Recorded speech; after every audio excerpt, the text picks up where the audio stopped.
राहत इंदौरी साहब का एक बहुत ही फेमस शेर है, बुलाती है मगर जाने का नहीं। बुलाती है मगर जाने का नहीं। लेकिन अगर आप इस शेर को नजरअंदाज करके बुलाती है और अगर आप चले जाते हैं तो क्या हश्र हो सकता है, उसके बारे में आप सोच भी नहीं सकते।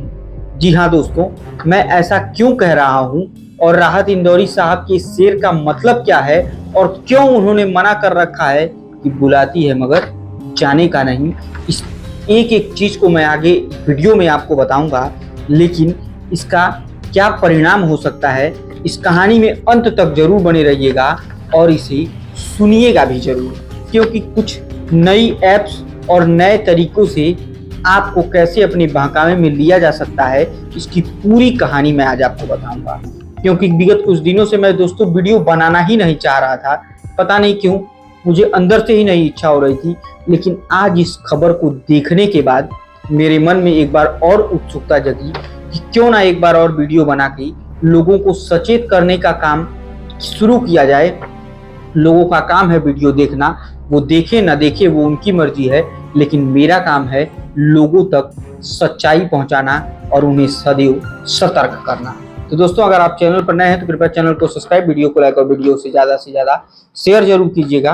दरअसल दोस्तों, आज की कहानी शुरू होती है उत्तर प्रदेश में। एक जिला पड़ता है ललितपुर और इसी ललितपुर के रहने वाले एक 50 वर्षीय शख्स, जिन्हें ब्लाइंड डेट करने की बड़ा आदत सी लग चुकी थी।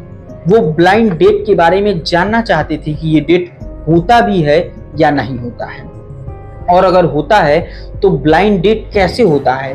आखिर ऐसा कैसे संभव है कि बिना किसी को देखे कोई किसी के साथ संबंध कैसे बना सकता है। इसके बारे में उनके मन में काफी उत्सुकताएं रहती थी, जिसके लेकर के वो इन तमाम वेबसाइटों पर सर्च किया करते थे, देखते थे और उसके बारे में जानने की भी उनके अंदर काफी सारी उत्सुकता रहती थी। और इसी सर्च में उन्होंने कई जगहों पर अपना नाम, एड्रेस और मोबाइल नंबर एंटर कर दिया। आखिर हुआ भी वही।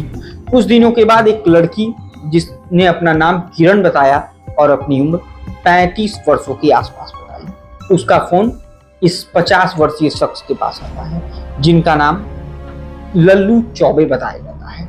और लल्लू जी के पास जैसे ही कॉल आता है वो कॉल उठाते हैं और उधर से वो महिला कहती है कि जी, मैं आपके साथ ब्लाइंड डेट करना चाहती हूँ। पहले तो उसने अपना पूरा बातचीत शुरू किया। दोनों लोगों में एक दूसरे में बातचीत का दौर कुछ इस कदर बढ़ा कि दोनों एक दूसरे के कब करीब आ गए दोनों को पता नहीं चला।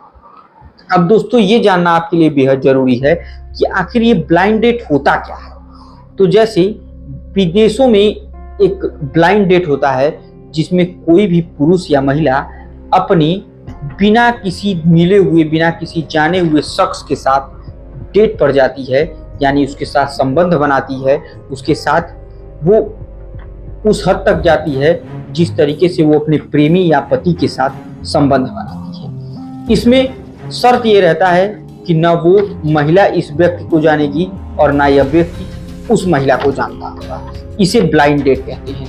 पहले तो ये सिर्फ विदेशों में ही था, लेकिन अब इसका असर धीरे धीरे भारत के भी कई राज्यों में फैलता चला जा रहा है। ये हुई ब्लाइंड डेट की बात। अब ब्लाइंड डेट करने के लिए जब उस महिला ने, यानी किरण ने, ललितपुर से चलकर लल्लू चौबे को एक होटल बताया जाता है, और इस होटल पर जब वो आप उस वेबसाइट पर विजिट करेंगे तो उस जगह का नाम, पैसे और उस शख्स का नाम, ये तीनों आपको दिखाया जाएगा। अब इसी चक्कर में उन्होंने वो पैसे पे किए और उस होटल में ब्लाइंड डेट करने के लिए पूरी प्लानिंग बना ली गई। अब इसी के तहत लल्लू चौबे जैसे ही झांसी के उस होटल में पहुंचते हैं तो ब्लाइंड डेट में जो जो चीजें होती हैं वो सब कराया जाता है। यानी होटल का एक कमरा होता है, उसमें एक 35 वर्षीय महिला, जिसका नाम किरण होता है, वो बैठी होती है।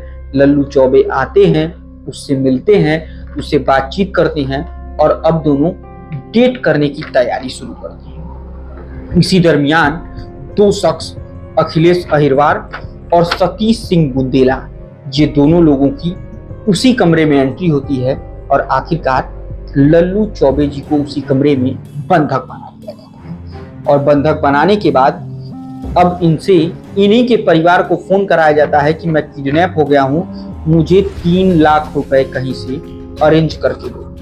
लेकिन इधर लल्लू चौबे जी की उम्र 50 वर्ष होती है और उनका इस तरीके का कोई किसी के साथ गलत इंटेंशन था नहीं, तो परिवार को विश्वास भी नहीं हो रहा था। लेकिन बावजूद 2 दिन जब बीत जाते हैं और लल्लू चौबे को बार बार टार्चर किया जाता है, तो थक हार कर लल्लू चौबे इधर उधर से उधार लेकर इन किडनैपरों को, इन ब्लाइंड डेट में खेल खेलने वाले साइबर अपराधियों को 1 लाख रुपए का पेमेंट कर देते हैं। लेकिन मानना पड़ेगा, इनके परिवार का दांस देना पड़ेगा कि इनके परिवार का, इनका जो बेटा होता है वो थाने में जाकर एफआईआर दर्ज कराता है और एफआईआर दर्ज कराने के बाद पुलिस अब इस पूरे मामले की जांच पड़ताल शुरू करती है। जब मोबाइल लल्लू चौबे जी का बंद हुआ रहता है तो वो जगह ललितपुर से दूर यानी झांसी के एक होटल में दिखाता है।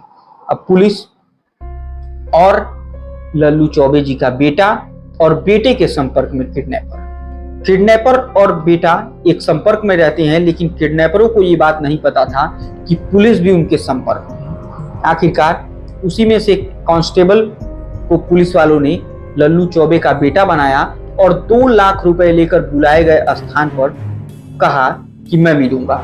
बिल्कुल पिक्चर की तरह ये सीन सेट की जाती है।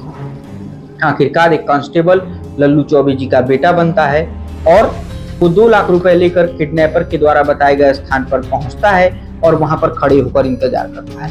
कुछ देर बाद एक शख्स आता है और उसे लेकर, चूंकि उस बेटे ने पहला शर्त ये रखा था कि जब तक मैं अपने बाप को जिंदा नहीं देख लूंगा और अपने आंखों के सामने, तब तक मैं आपको पैसे नहीं दूंगा। आखिरकार वो आता है और लेकर उस कांस्टेबल को लल्लू चौबे के पास लेकर चला जाता है।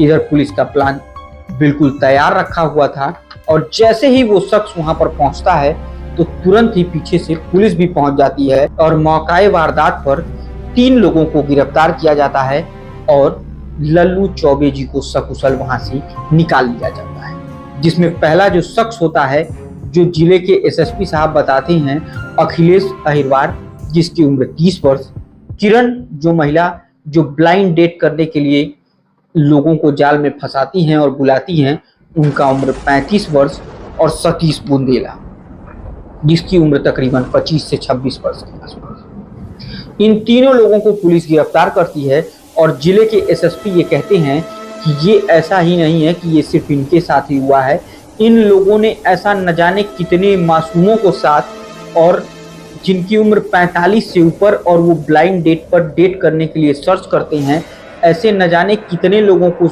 इन लोगों ने बेवकूफ़ बनाया है, उनसे अच्छी खासी रकम उठाई है, जिसका अभी तक कोई डिटेल नहीं मिला है। आखिरकार इन तीनों लोगों को गिरफ्तार करके कड़ाई से पूछताछ की जा रही है और लोगों के बारे में जानकारी जुटाई जा रही है कि इस गैंग में और कौन कौन से लोग शामिल हैं। तो दोस्तों, ये थी आज के जुर्म के वर्चस्व की कहानी, जो उत्तर प्रदेश के ललितपुर से थी, जहाँ के एक शख्स का ब्लाइंड डेट करना कितना भारी पड़ा। आप सोच सकते हैं कि लाख रुपए जो डूब गए वो भी नहीं मिलने वाले थे, और तो और बदनामी अलग से थी। तो मैंने इसीलिए इस कहानी को शुरू करने से पहले ही कहा था, बुलाती है मगर जाने का नहीं, और अगर आप चले गए तो फिर क्या होगा ये आप आगे जानते हैं। एक और बात जो मैं आप लोगों से शेयर करना चाहता हूँ, मैं ये नहीं कहूँगा कि आप ब्लाइंड डेट की वेबसाइटों पर विजिट ना करिए, लेकिन अगर आप विजिट करिए तो उनके कमेंट्स को पढ़िए, हर तरीके से सेटिस्फाई हो जाइए, उनके रिव्यू को देखिए, उनकी रेटिंग को देखिए। और अगर आपको कोई भी शख्स ब्लाइंड डेट करने के लिए बुलाता है तो आप जाइए तो अपने बेहद नज़दीकी यानी अपने परिवार के लोग या कोई बेहद खास मित्र हो, उनको जरूर बताइए कि मैं इस जगह पर ब्लाइंड डेट करने के लिए जा रहा हूँ, अगर कुछ होगा तो आप देख लेना। और सतर्क तो जरूर रहिए, वरना ये दुनिया कब आपको कहां से कहां घुमा देगी, और यहाँ सिर्फ और सिर्फ पैसों का मायने है, आपकी कोई कीमत नहीं है, क्योंकि यहाँ सिर्फ अगर कुछ चलता है तो पैसा चलता है। ये थी दोस्तों आज के जुर्म के वर्चस्व की कहानी। अगर आप चैनल पर नए थे तो कृपया चैनल को सब्सक्राइब, वीडियो को लाइक और वीडियो को ज़्यादा से ज़्यादा शेयर कीजिए। तब तक के लिए मुझे दीजिए इजाज़त। जय हिंद, जय भारत।